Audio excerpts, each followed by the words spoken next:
آج ہم نے جو تلاوت کی ہے اس میں سورہ مؤمن، سورہ حامیم السجدہ اور اس سے پہلے سورہ زمر کی آیتیں بھی تلاوت کی ہیں۔ سورہ زمر میں اللہ تعالیٰ فرماتا ہے قیامت کے دن کا منظر، کیسے قیامت قائم ہوگی۔ وَنُفِخَ فِي الصُّورِ فَصَعِقَ مَنْ فِي السَّمَاوَاتِ وَمَنْ فِي الْأَرْضِ إِلَّا مَنْ شَاءَ اللَّهُ، سور پھونکی جائے گی۔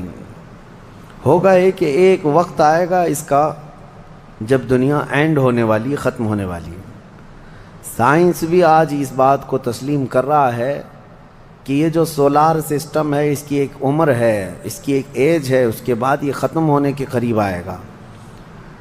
تارے اپنی اپنی عمر مکمل کر کے بلیک ہولز میں جا رہے ہیں۔ گیلیکسی کے اندر جو سٹارز ہیں ان کی عمر ایک لیمیٹڈ عمر بتائی جا رہی ہے، اس میں سورج کی بھی عمر ہے، چاند کی بھی عمر بتائی جا رہی ہے۔ یہ سائنس کی باتیں ہیں، لیکن اللہ نے قرآن میں فرمایا چاند اور سورج یہ ٹکرا دیے جائیں گے، تارے ایک دوسرے سے سب ٹکرا دیے جائیں گے۔ اذا الشمس کورت واذا النجوم انکدرت، 30ویں پارے میں اللہ تعالیٰ نے اس میں فرمایا جب سورج کو یعنی ٹکرا دیا جائے گا اور ستارے آپس میں ٹکرا دیے جائیں گے اور سورج کالا ہو جائے گا، یعنی کچھ نہ کے برابر رہ جائے گا قیامت کے قریب۔ وَإِذَا الْجِبَالُ سُيِّرَتْ، اور پہاڑ جو ہے نا اڑا دیے جائیں گے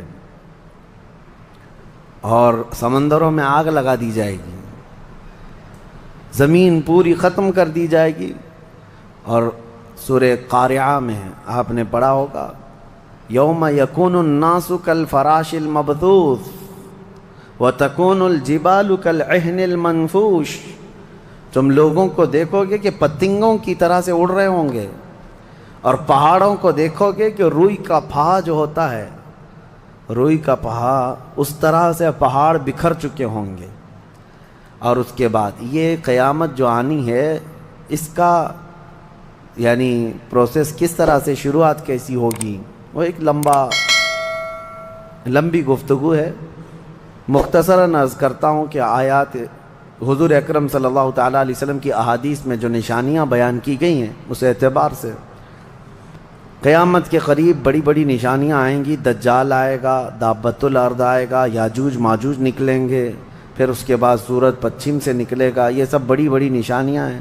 حضرت عیسیٰ علیہ السلام کا نزول اس سے پہلے، یہ سب ہو جانے کے بعد پھر روئے زمین پر سے مسلمان ختم ہو جائیں گے۔ پھر ایک وقت آئے گا کہ جب سب لوگ اپنے اپنے کاموں میں مصروف ہوں گے، کوئی کسی کو پڑی نہ ہوگی، اور پھر دنیا میں سب اپنے اپنے کاموں میں اس طرح سے مصروف ہوں گے، کوئی کپڑا کاٹ رہا ہے، کوئی دودھ دوہ رہا ہے، کوئی کھیتی باڑی میں ہل چلا رہا ہے۔ اللہ تعالیٰ قرآن میں فرماتا ہے کہ تم دیکھو گے ان زلزلۃ الساعۃ شیء عظیم یوم ترونھا تذہل کل مرضعۃ عما ارضعت وتضع کل ذات حمل حملھا، اچانک ایک سور کی آواز آئے گی۔ وہی سور آج ہم نے تلاوت میں پڑھا ہے۔ اسرافیل علیہ السلام اللہ کے ایک فرشتے ہیں، ایک باجے کی شکل کی چیز وہ لے کر کھڑے ہیں، وہ بجانا شروع کریں گے۔ شروع میں دھیمی دھیمی آواز آئے گی اور یہ آواز بڑھتی چلی جائے گی، یہاں تک کہ یہ آواز اتنی سخت ہو جائے گی کہ جو جہاں تھا وہیں کھڑا رہ جائے گا۔ کپڑا کاٹ رہا تھا اس کے ہاتھ سے کینچی گر گئی، جو کھیتی باڑی کر رہا تھا، ہل چلا رہا تھا، وہ وہیں کا وہیں رک جائے گا۔ دودھ دوہنے والا اس کا ہاتھ ویسے ہی رہ جائے گا، یہاں تک کہ حاملہ عورتوں کے پیٹ سے بچہ نکل کر گر جائے گا، جو عورتیں حمل سے ہوں گی۔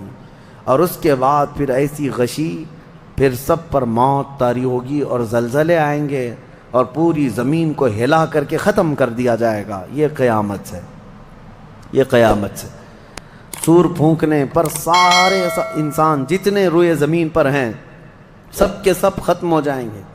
اس کے بعد اللہ تعالیٰ فرماتا ہے ثم نفخ فیہ اخری، پھر دوسری بار سور پھونکنے کا حکم ہوگا۔ لیکن کیسے؟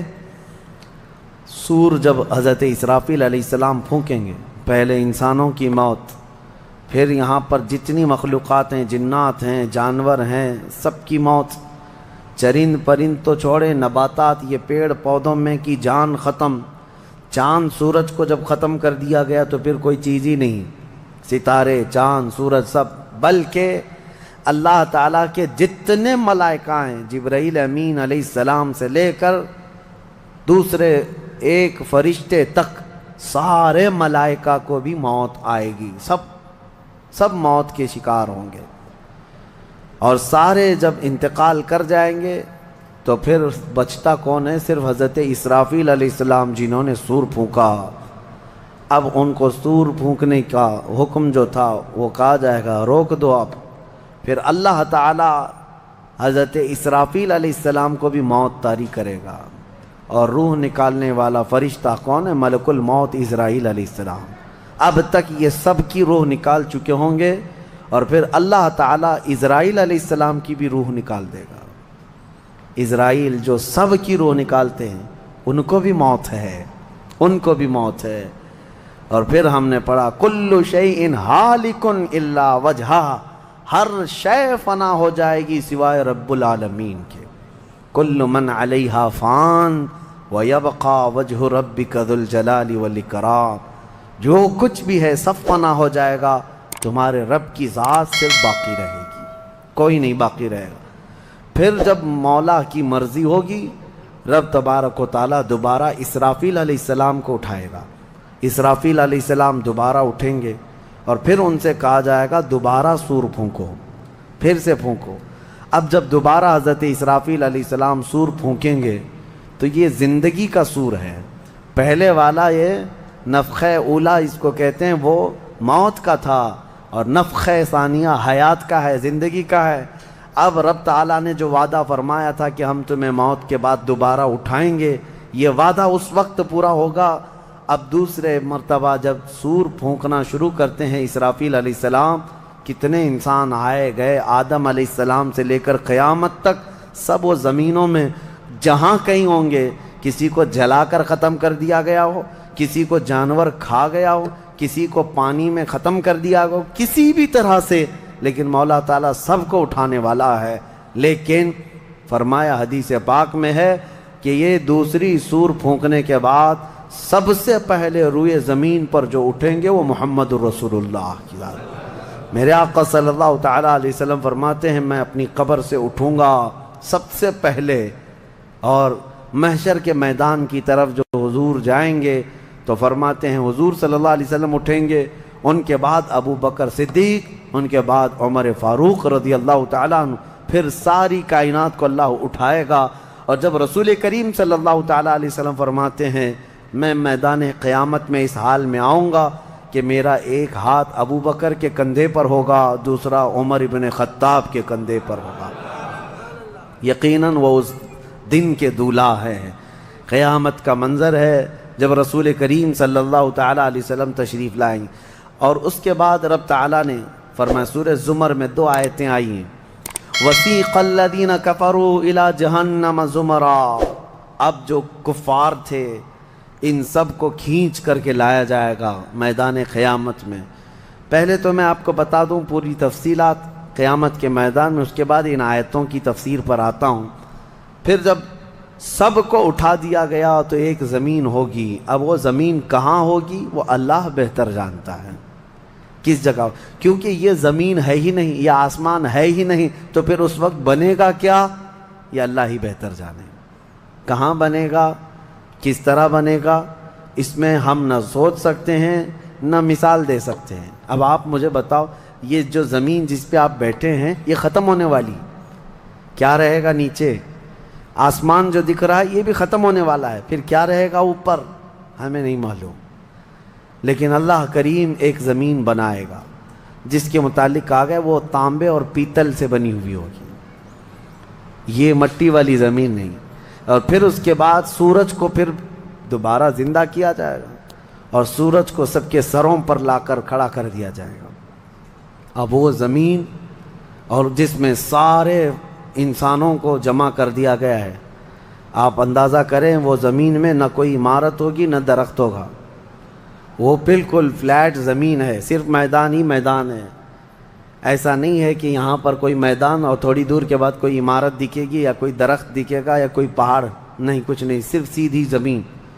اسی لیے کہ وہاں تم 500 سال بھی اس میدان میں بھاگتے رہو گے تو سائے کے لیے ایک پتا بھی نہیں ملے گا، ایک پتا بھی نہیں، کہاں سایہ حاصل کر سکو۔ لیکن کچھ خوش نصیبوں کے لیے اللہ نے فرمایا کہ عرش کا سایہ انہیں اللہ عطا فرمائے گا۔ وہ کون لوگ ہیں؟ ان میں کئی لوگ ہیں، جس میں سے ایک ہی میں بتاتا ہوں، رجل تعلق قلبہ بالمساجد، وہ ایسا آدمی جس کا دل مسجدوں میں لگا ہوا ہے، قیامت کے دن اسے اللہ عرش کا سایہ عطا فرمائے گا۔ آپ کی نماز ہو گئی، بیٹھے کیوں ہیں؟ نماز ہو گئی، نماز کے بعد چلے جانا چاہیے، لیکن تمہارا دل مسجد میں لگا ہوا ہے۔ انہی لوگوں کی فضیلت میں ہے جب قیامت کے دن کوئی سایہ نہ ہوگا، ان لوگوں کے لیے اللہ عرش کا سایہ عطا کرے گا۔ اب یہ جو سارے لوگ جمع ہوں گے، کسی کو کچھ پتہ نہیں کہ ہونا کیا ہے، کسی کو نہیں پتا کہ کیا ہونا ہے، نفسا نفسی کا عالم ہے اور سب ایک دوسرے کو تک رہے ہیں۔ اب یہی مسئلہ ہے کہ سارے لوگ وہاں پہ کفار بھی ہوں گے، مشرکین بھی ہوں گے، جتنی امتیں پہلے آئی تھی وہ بھی ہیں، انبیاء بھی ہیں، اولیاء بھی ہیں، صلحاء بھی ہیں، صحابہ بھی ہیں، علماء بھی ہیں، سب ہیں، لیکن کسی کو کچھ سوچتا نہیں کہ کیا کیا جائے۔ یہی بے خبری سے پوری مخلوق جو ہے انبیاء کے پاس جاتی ہے۔ انبیاء میں سب سے پہلے ابو البشر سیدنا آدم علیہ السلام سے کہتے ہیں سارے لوگ، آپ تو ہم سب کے باپ ہیں، ہمارے لیے اللہ کی بارگاہ میں سفارش کریں کہ کچھ ہمارے متعلق کیا حکم ہے وہ پتہ چل جائے، ہمیں کہاں جانا ہے، جنت میں یا دوزخ میں، یہ ابھی پتہ چل جائے، حساب بھی نہیں شروع ہو رہا ہے۔ تو آدم علیہ السلام نے فرمایا، وہ فرمائیں گے کہ اے لوگو جاؤ، اس لیے کہ مجھے ڈر ہے اللہ کریم کی بارگاہ میں نے جنت میں وہ ممنوع شجر کا جو پھل کھا لیا تھا، مجھے آج بھی اس کا احساس ہے کہ کہیں رب تبارک و تعالیٰ مجھے اس پر عتاب نہ فرما دے۔